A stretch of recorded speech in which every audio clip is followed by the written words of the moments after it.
வீடியோவில் கமெண்ட்ல ஒரு சகோதரி கேட்டிருந்தாங்க, இறைவனை வழிபட்டாதாங்க கஷ்டமே வருது அப்படின்னு சொல்லி. அதுக்கான விளக்கம் பார்க்கலாமா? ஒரு விஷயம் சொல்றேன் கேளுங்க. நம்ம பிறக்கும்போது எல்லாருமே புனித ஆத்மாவா இந்த பூமியில வரல. பாவ மூட்டைகள சுமந்துட்டு தாங்க வந்திருக்கோம். இப்போ ஒரு மனுஷன் வந்து 50 வருஷம் வாழ்வான் அப்படின்னா, 50 வருஷமும் அனுபவிக்கக்கூடிய கஷ்டங்கள, பாவ கர்மாக்கள தூக்கி சுமந்துட்டு தான் வந்திருக்கோம். அப்ப இறைவன நீங்க சரணாகதி அடையும்போது என்ன ஆகுது அப்படின்னா, 50 வயசு வரையும் நீங்க அனுபவிக்க வேண்டிய அந்த பாவ கர்மாக்கள் சீக்கிரமாவே உங்களுக்கு குடுத்து, உங்களோட கர்மாவ சீக்கிரம் குறைக்கிறதுக்கு நம்மளுக்கு உதவி பண்ணுவாங்க. அப்ப நம்ம இறக்கும் தருவாயில ஒரு நல்ல பக்குவத்தையும், மன தெளிவையும் பெறதுனால நம்மளோட ஆன்மா தூய்மை அடைஞ்சு, இறைவன் திருப்பாதத்த சேர்றதுக்கு நம்மளுக்கு குடுக்குறது தான் அந்த சோதனை. அதுக்காக நான் சாமி கும்பிட்டா தான் எனக்கு கஷ்டம் வருது அப்படின்னு நினைக்கவே நினைக்காதீங்க.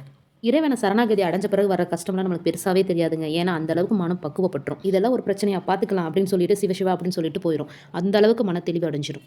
நம்புங்க.